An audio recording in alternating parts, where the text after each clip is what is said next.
urabona ijambo ry'Imana uko rivuga iyo umaze gusoma muri Zaburi ku 107 ku murongo wa 20 haravuga ngo ijambo ry'Imana Imana irungika ijambo ryayo maze rigakiza abagwayi ndetse rigashobora kubakura no mu rupfu. So ni kuvuga yuko ijambo ry'Imana rifise imbaraga zidasanzwe. Ego ijambo ry'Imana turarirungika mu mibiri y'abantu, abantu bagakira, abantu bakabohoka. So turamaze gusengera abantu batari bake bagwaye ingwara z'ubumuga bw'amaguru, ubumuga bw'imigongo, ivyo byo no gukoraho gusa. Twebwe ntago tunigana n'abadayimoni, turavuga ijambo ibitangaza bigakoreka hanyuma abantu bagashima. Ntitunigana n'abadayimoni kuko imbaraga za Kristo Yesu dukoresha ni imbaraga zidasanzwe ziri hejuru y'imbaraga z'umwiza, y'imbaraga z'abadayimoni. Ntago turinda rero kunigana nabo, turabarengeye ubushobozi. Tuvuga ijambo hama ibintu bikaba. Nk'ingwara z'imigongo, ingwara z'amaso, ivyo ni ibintu bisanzwe. Niyo ndamukije gusa uhita wumva ibitangaza bitanguye gukoreka muri wewe. Yego. Bakunze wa Kini TV turawe mwiriwe mwese bitewe n'aho muherereye. Twarababwiye uko tuzokwama twazana bishasha misi yose kandi twarabwiye ko Kini ikorera muri domaine zitandukanye zose zigize ubuzima bwa buri muntu canke n'ubuzima bw'igihugu. Rero muri kano kanya twagiye aho bita mu Bukirasazi, aho dufise amakuru neza yuko hari umukozi Imana hari ngo ahumura impumyi akamugurura ibimuga. Rero nta kindi kintu cyatuzanye atari kuza kuvumbura uwo mukozi Imana kugira ngo abatamuza mumenye, kugira ngo tumenye vyinshi ko uri vuga butumwa rya Yesu. Twamenyereye Yesu ari yazuye abapfuye, abandi aramugura ibimuga n'intumwa za Yesu, ariko nitwari bwabone ahandi hantu na hamwe uretse kuri uwo mukozi w'Imana. Reka rero umbwire cameraman ende kuri kamera hariko DJ Angel, kuri microphone naho hariko DJ Yakini Production. Reka mudukurikirane tugende kumuraba. Murabibona namwe. Reka twinjire, sinzi ko ariho bari.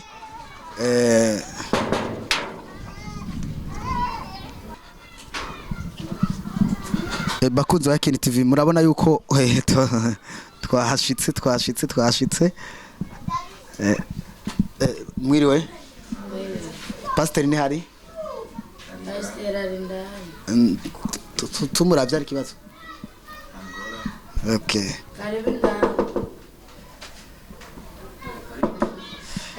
Bakunze wa Kini TV muramona tumusanze muri saro, ntabwo ari kure.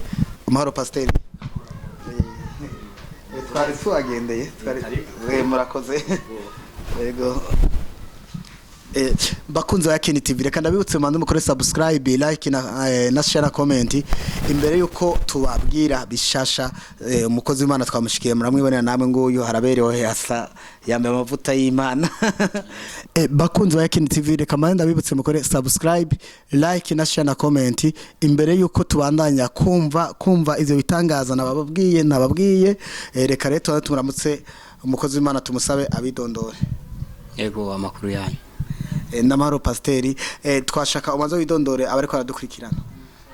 Jewe nitwa Pasteur Innocent Moshu, nkaba nkorera imirimo y'Imana mu gihugu cyo muri Afrika y'Epfo, nkaba naje ngaha mu Burundi mu bikorane bidasanzwe byo gukiza abagwaye ingwara zitandukanye. Yego. Nuko rero abariko baradukurikirana muravyumva yuko ari umukozi w'Imana asanzwe akorera mu gihugu cahehe cyo muri Afrika y'Epfo. Reka rero tudugiye ku kiganiro nyezina icyatuzanye n'icyatuzinduye. Nyakubaho mukozi w'Imana, tumaze imisi twumva inkuru hirya no hino zigendagenda zuko mwamukoreshwa ibitangaza, ndetse hariho n'abavyumva bakavuga ati ivyo bintu ntibibaho. N'uwo muco abantu tugomba ko mwobaho umuco w'ivyo bintu. Byo bari byo kuri ibitangaza birakoreka. Ibitangaza birakoreka vraiment. Ibitangaza birakoreka mu izina rya Yesu mugabo. Yego ibitangaza birakoreka mu izina rya Yesu kuko ijambo ry'Imana rirabivuga neza yuko duteza gukora ibitangaza. Yego ibitangaza birakoreka. Kubizera bose ibitangaza birakoreka, n'abatizera ibitangaza birakoreka hanyuma bakizera hanyuma bivanye n'ibitangaza baba babonye, kuko Yesu yavuze ngo nimba mutanyizera kubw'ibi ndiko ndababwira ni mwizere basi kubw'ibitangaza ndiko ndakora.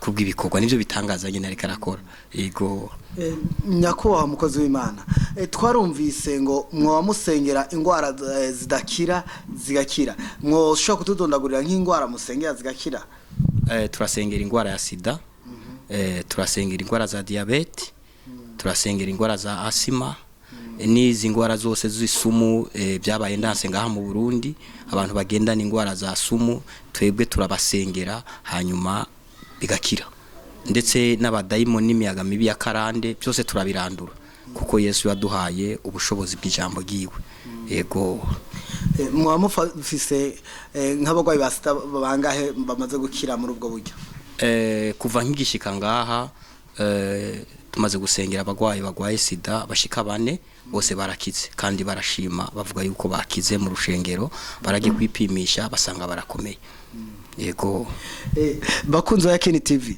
murumva yuko uyu mukozi w'Imana ni umuntu adasanzwe ibi bitangaza twatumenyereye twumva tubona muri Bibiliya ariko wewe na sida kabisa ngo irakira murumva yuko bana bamaze gukira mukozi w'Imana mbega abagwayi ba diabete kuva mushitse ngaha mu gihugu cacu ho bamaze gukira abangana gute bakazoshinga intare abagwayi ba diabete turamaze gusengera abatari bake mugabo amaze gushima hamaze kuba gusa umwe amaze gushima avuga yuko yakize diabete yagiye kwipimisha asanga ameze neza kandi yaragwaye yararemvye yego none abo bandi mwasengeye ko ntibaje kubabwira uko byagenze cyane mwabakurikiranye mumenye uko bamerewe abo dusengera bose harabo dusengera tuvuye mu mashengera bari mu mashengera atandukanye rero tumaze kubasengera barashobora kuba batararonka akaryo kugira ngo bashobore kugaruka mu rushengero no gushima so ugushima nabwo ni uburenganzira bwabo ntago tubibahata kugira ngo bashobore kubikora yego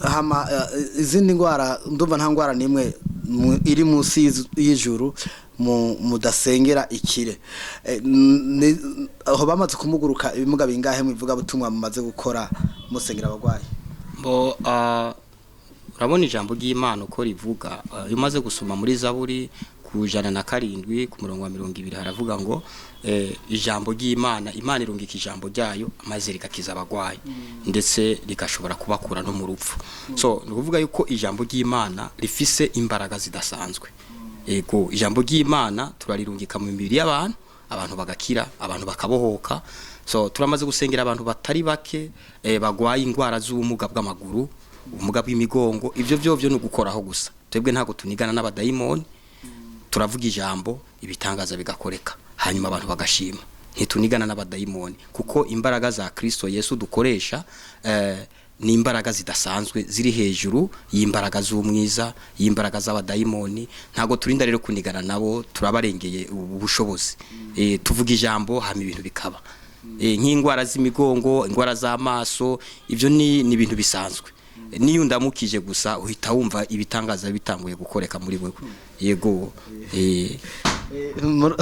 bakunze ya Ken TV muravyumvira namwe yuko kubago za kugenda n'umukozi w'Imana gusa byo nyene ni gitangaza c'Imana naje urabona yuko nashitse muri saro yiwe muravyumva namwe nyene mukozi w'Imana mbega ni ryari mwatanguye kino gikorwa ngaha mu Burundi twagitanguye itariki 3 ego twagitanguye itariki 3 ngaha mu Burundi mugabo gusa z'ukwezi kw'indwi ego no twatanguye kino gikorwa mugabo gusa byatanguye kuva kera jewe navutse Imana yarantoranije yego navukiye ngaha mu gihugu cy'u Burundi ndetse narabaye no mu gihugu cy'u Burundi imyaka atari mike mugabo gusa nakuriye mu mahanga itangaza rero je navutse mfise ibitangaza yego nivyo Imana yampaye nkikiri mu nda ya mama wanje Imana yantoranije jewe ntaravuka ntaraboneka so ibyo byose byari muri jewe mugabo ntavyo nigeze menya ndiko ndabibona ubu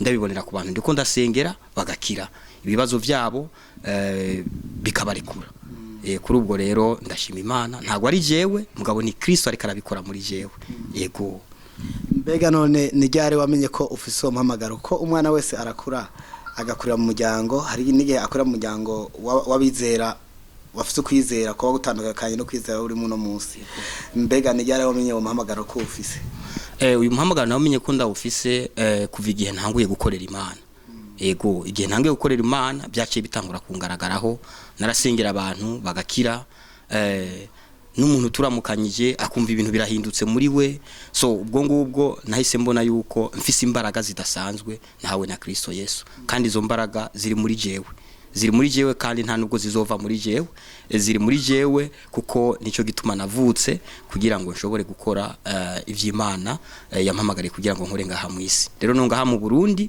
ndiho abafise ibyo bibazo bose barashobora kundondera abafise ibyo bibazo bose barashobora kundondera ndiko ndakora nkorera mu rushengero rwa Jesus Life aha mu Burundi ruri ngaha mu Kanyosha muri quartier Giso inyuma ya King Star ego nigo rushengero ndiko sengo nkoreramwo no muri Afrika y'Epfo nkaba ndongo y'amashengero yo mu majepfo yose yo muri Jesus Life Center Ministry ego mbega aho iyo address utanze hari abantu bashobora kuba urabona ko inyuma King Star ho bari amashengero menshi nka address nziza nk'umuntu wamenyekana ajya ku rushengero bashobora kwisunga kugira abatori byogena gute bakunze kuhatazira ngo kwa Mukunzi ni rushengero rwa Jesus Life Center Ministry ni kwa Mukunzi niko bakunze kuhatazira kuko niwe murongozi wa ryo rushengero Pasiteri ndabona muri Bibiliya bavuga yuko Elisa yigeze kuba afise ishure ryigisha kuvugishwa Elia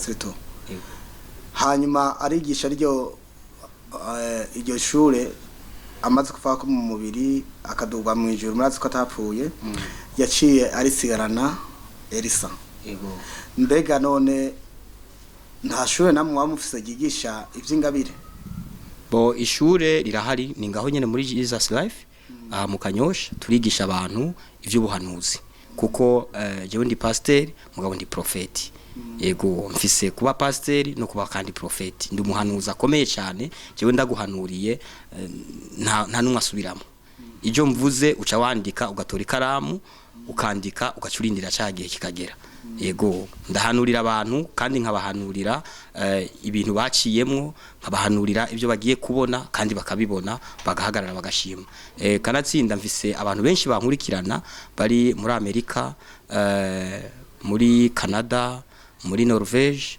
za Europe hose mfise abakristo benshi cyane bankurikirana kuri za nkangurukana bumenyi turavuga ubutumwa turasengera abantu turungika ijambo gusa kuri telefone ijambo rishobora kuva ngaha mu Burundi rikagera muri Amerika rigakiza umuntu ijambo rishobora kuva ngaha mu Burundi rikagera muri Europe za Norvege rigakiza umuntu agwaye so ubwo ngubwo Imana yaduhaye imbaraga zidasanzwe yego bakunzi wa Yakini TV muravyumva neza yuko uyu mukozi Imana ari umukozi Imana ari mu bambere bakoreshwa ibitangaza mu kino gihugu cyacu cy'u Burundi aho tumenyereye barinda gutuma abantu indege zikabaterura kugira ngo ibitangaza bikoreke ariko nama numva bavuga ngo babatumye ko ariko sindabona yuko bibaho bya bintu batubwiye none pasteur ndazi muri kumutegura igikorane kuri ETS NETS yego kizoba 25 kugera kuri 29 nazo ntiyenze none abantu murabizeza neza ko azozana agapusipusi agataha akikoreye bo ijambo ry'Imana uko rivuga riravuga yuko Yesu yaduhaye ubushobozi bwo gukiza ingwara zose umva nta ngwara nimwe itarimo ikintu cyose cyitwa ingwara kirashobora gukira kuko Yesu yaduhaye ubushobozi bwo gukiza ingwara zose kandi ubushobozi bwa Kristo Yesu buri hejuru y'ubushobozi bwose so nizo ngwara nazo zifise amazina kandi izina rya Kristo Yesu riri hejuru y'izo ngwara ni kuvuga yuko izina riri hejuru yandi mazina yose ni izina rya Kristo Yesu so rero ubwo ingwara zose zitegerezwa gukira nta ngwara nimwe nta nakamaro ko kudondagura ingwara yawe nta nakamaro ko kuyivuga kuko nayo yitwa ingwara twebwe dukiza ingwara zose ntago ari ingwara imwe nta nubwo ari n'ingwara zibiri ingwara zose ziza zirakira yego zirakira naho utoba wizeye turagusengera ugakira hanyuma ukazokwizera mu nyuma kubw'ibitangaza byabaye yego ivyo ntago tubikoze uno munsi ntago tubikoze uyu mwaka dusanzwe tubikora mugabo gusa n'igihe kitari bwashike ngaha mu Burundi kugira ngo tuhashike hanyuma dushobore kugikora ku mugaragaro abantu babibone aho nakoreye ibiteraniro hose abantu barakize kugeza nuno munsi bariko barashima amashengero bavuga ati ujya mukozi w'Imana twamubonye mu Imana yego nuguriye telefone amadata yanje abantu baguma bantelefona umwanya n'umwanya yego nguma mvugana n'abantu nguma nsengera abantu bivanye nuko babonye Imana muri jewe rero ntabwo ari jewe mugabo ngo ni Kristo ari muri jewe ariko arabikora muri kino gihe yego nyakubahwa umukozi w'Imana nashaka ndabibareze akabazo kamwe ni kubera iki abakozi b'Imana bo batagikoresha ibitangaza nk'ivyo tubona Bibiliya ivuga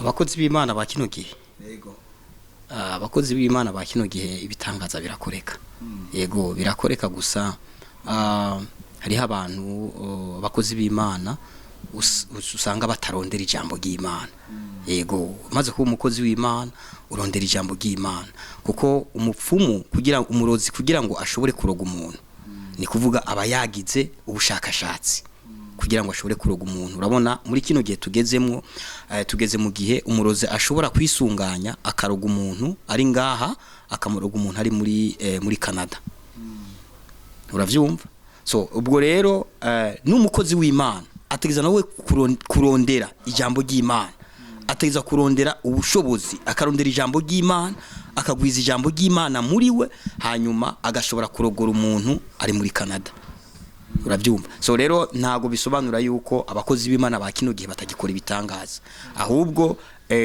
novuga yuko bari baguma muri bya bindi vya kera yego kirazira kuguma muri bya bindi vya kera ahubwo ubandanya kurondera ijambo ry'Imana ubandanya kurondera irindi jambo ry'Imana kuko na Satani ntajyamye na twebwe abakozi b'Imana ntago dukwiye kujyama ahubwo dukwiye kurondera no gushakisha ijambo ry'Imana urabibona kuko ugerageje kuraba muri Bibiliya urabona ahantu Petero igicucu ciwe cyashobora gukiza abantu bagwaye kubera iki none uno munsi umukozi w'Imana adashobora gusengera umuntu agwaye ingwara ya diabete cyangwa sida washobore gukira je rero sida ndayisengera kuko narondeye ijambo ry'Imana kandi ndafise ukwizera ibitangaza birakoreka sida ndayisengera igakira ibyo ntago ari byo kubesha nukuri n'abariko baravyumva n'abazovyumva barabizi hari abakize bazobona kino kiganiro bavuga ati uyu mukozi w'Imana twamubonye mu Imana yego bakunzo ya Ken TV nagiyambire umuntu wese rero afise ubugwayi bwari bwo bwose bw'ubwoko bwose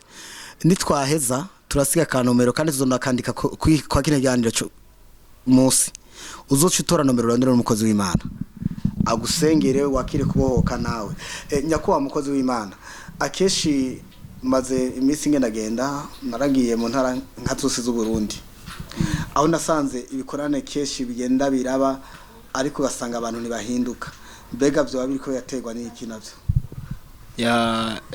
ibikorane bikaba abantu ntibahinduke canke abantu ntibakire Kristo nkuko bari babiteguye abakoresha ibikorane novuga yuko ntagomba nzi ukuntu ivyo bikorane bitegurwa mugabo gusa igikorane giteguwe abantu bategeza kubona ihinduka turiho abakozi b'Imana kugira ngo tutange ihinduka mu bana b'Imana abana b'Imana bakire ihinduka uko bari ntitubasige nkuko bari umusanze umuntu agwaye ukamusiga agwaye ni kuvuga ntacu bumufashije ego kuko Yesu yarakijije abantu abahura nawe bose bagwaye ntago yabasiga bagwaye yarabakiza bakagenda bidegemvya rero nuno munsi birashoboka ntago nzi ukuntu abandi babitegura mugabo ukuri nuko Yesu arashoboye kuko ndamaze kubona benshi bariko barashima bavuga ati twarakize waradusenge ahanyene mu Burundi sindiko ndavuga mu mahanga iyo naje mva ahanyene mu Burundi mu gihugu cy'u Burundi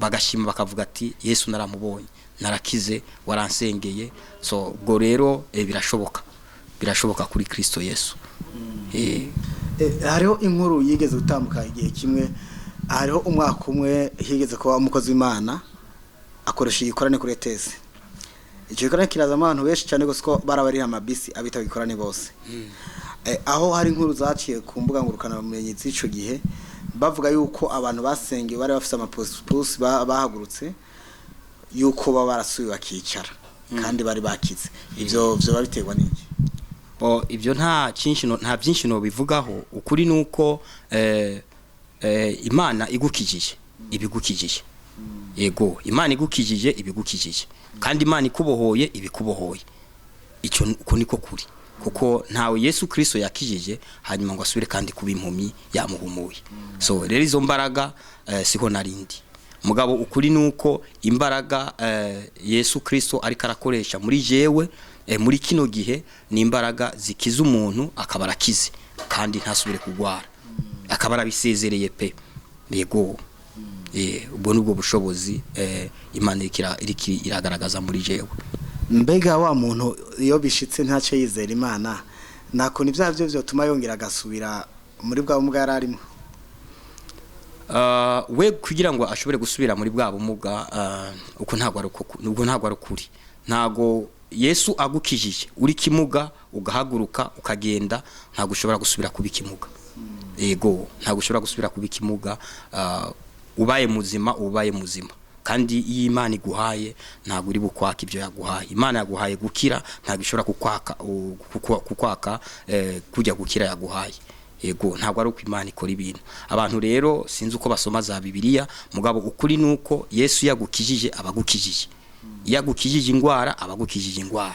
Rero ntago ari ujya mukozi w'Imana babikoze burya ni Kristo ababikoze. Rero ntago nzi abo bandi uko babikora mugabo jewe ubinkoresha yambwiye yuko umuntu adashobora kandi gusubira kugwara canke ngo asubire kandi kugwara umugongo asubire kugwara ukuguru asubire kugwara amaso. Jewe ndafise imbaraga zidasanzwe ndasengera abantu bagwaye amaso aya maso abantu bagwara amaso bakambara amarori bakaba badashobora gusoma bose ndabasengera yego mpereze kugira igikorane hari yibubanza nasengeye abantu benshi kandi bari bagwaye amaso uno munsi bari ko barashima bavuga ati twarakiza amaso bari benshi gose ku buryo ntashoboye no kubasengera mu mwanya munini narabaramutsa gusa nkabakora ku maso hanyuma bakabarakiza amaso. So ubwo ngubwo izo zose ni imbaraga kandi ntibarasubira kugwara amaso.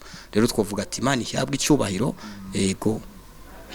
Reka imbere yuko turangiza nibariza kandi akabazo muri no misi ejo hari jo mwijoro aho nakiriye message ivuye muri Nigeria yo witwa ko ari umuprofete nawe aravuga yuko kuvyerekeye corona yuko ari antikristo yo yatangiye gukora ivyo byo mwe muvuga ko abantu babona kure mu vy'Imana Imana niyo ku ruhande rw'iwanje ntaco mfise ndabivugako yego. Corona nayo urumva imaze kuba ari ingwara nayo nyene ni ingwara tuyifata nk'ingwara nayo nyene no kuyisengera yego kandi nkabwira abantu ntibatinye kuza kwiteza inshinge za vaccination nibagende biteze izo nshinge mugabo biteze bavuga ati mu izina rya Yesu canke barondere umukozi w'Imana abasengere hanyuma bagende biteze inshinge nta kibazo.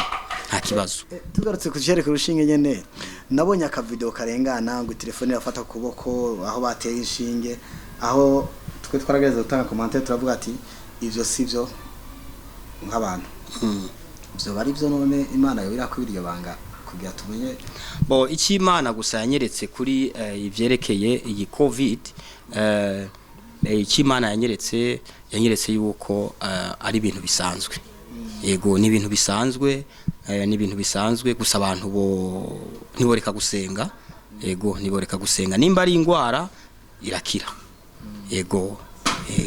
Deke imbere ko turangiza rero tugusabe usengere abari ko barakurikirana Kini TV bose uzo bari karumviriza kino kiganiro azoshakira y'abagwayi ubumuga bwari bwose yego azoshakira ko je ndizera ko Imana ikoresha abakozi bayo yego kandi ubushobozi bw'ijambo ndabyizera ko ari sawa yego. Reka rero ndagusabe ubasengere bose abazo bari ko barumva buno butumwa ducije kwino ntuze kwino televiziyo bose bazocibakira ndashobora gusengera abantu bose bariko bararaba kino kiganiro bariko barankurikirana nonaha ndashobora kubasengera kandi bagakira yego ndashobora kubasengera kandi bagakira kuko ni imbaraga mfise rero ntago ari imbaraga zisanzwe ni imbaraga zidasanzwe yego aho bari hose barashobora gukira.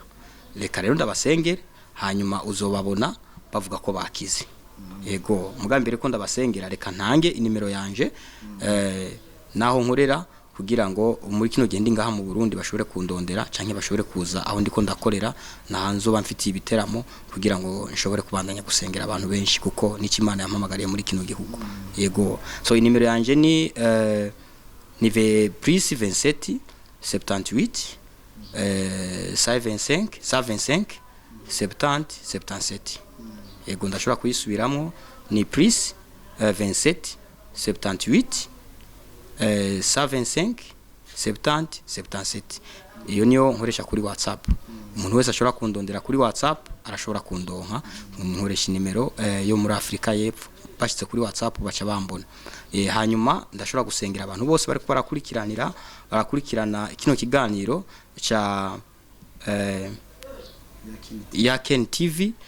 Ndabasengeye mu izina rya Yesu. Bantu mugiye gukurikirana kino kiganiro aho muzuba muri hose haherereye, muri Afrika, muri Europe, muri Aziya, nuko ndabasengeye muri Amerika mu izina rya Yesu Kristo w'i Nazareti. Ndabatuyeho iri jambo ribagereho, rigere ku ngwara zanyu, rigere ku bumuga bwanyu mu izina rya Yesu Kristo w'i Nazareti. Mucugurura kino kiganiro, muze mwakira ibitangaza, muze mwakira utwumiza mu izina rya Yesu Kristo w'i Nazareti. Ingwara zose z'umubiri, ingwara z'urukoba rw'umubiri, ingwara zo mu magufa, ingwara zo mu mutwe, ingwara zo mu maso, ndavuze ngo mu izina rya Yesu Kristo w'i Nazareti mwakire gukira izo ngwara zanyu. Igihe muzaraba kino kiganiro mwakire ibitangaza kugira ngo Yesu ahabwe icubahiro. Ni mu izina ry'umwami wacu Yesu Kristo ndarungitse ijambo ryandiho kugira ngo ribagereho, ndarungitse ijambo ryandiho kugira ngo ribakize mu izina rya Yesu Kristo w'i Nazareti. Amen. Yego. Reka tubashimire mukozi w'Imana. Yego nanje ndabashimiye cyane. Yego.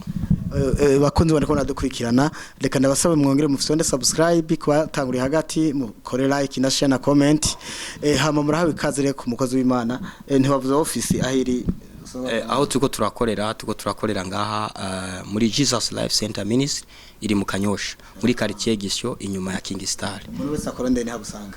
Arashobora kunsanga, umuntu wese andonde ni ashobora kunsanga. Nta nomero mbega ya call number y'u Burundi ufise ukoresha, nomvise watanze ya WhatsApp, ariko hariho abazodukurikirana ariko bazoha bene wabo message ariko nta WhatsApp bafise. Nimero dukoresha isanzwe ndashobora kuyibahereza. Bakunze ba INGENE TV, inomero akoresha ngaha mu gihugu cyacu cy'u Burundi mukozi w'Imana ni 62 670 678.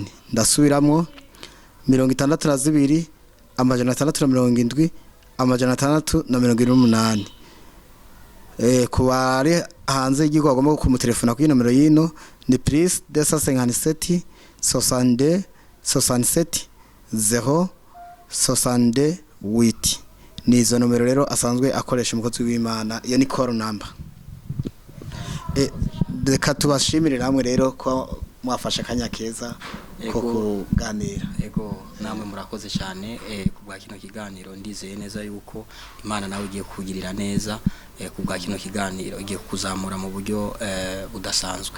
Yego ntabwo ushobora guhura n'umukozi w'Imana ngo ugende uko. Nawe ndaguhezagiye, Imana ikuzamure, Imana ikugirire neza, uzabona ibidasanzwe muri uyu mwaka. Yego uzabona ibidasanzwe muri uyu mwaka ko abahuye bose n'umukozi w'Imana ntago yabasize uko. Nawe ndaguha ijambo uzaba udasanzwe muri uyu mwaka. Amen. Yego. Bakunze ba INGENE TV, mwambyumvise nanje amavuta bayasize, Imana ibahezagire.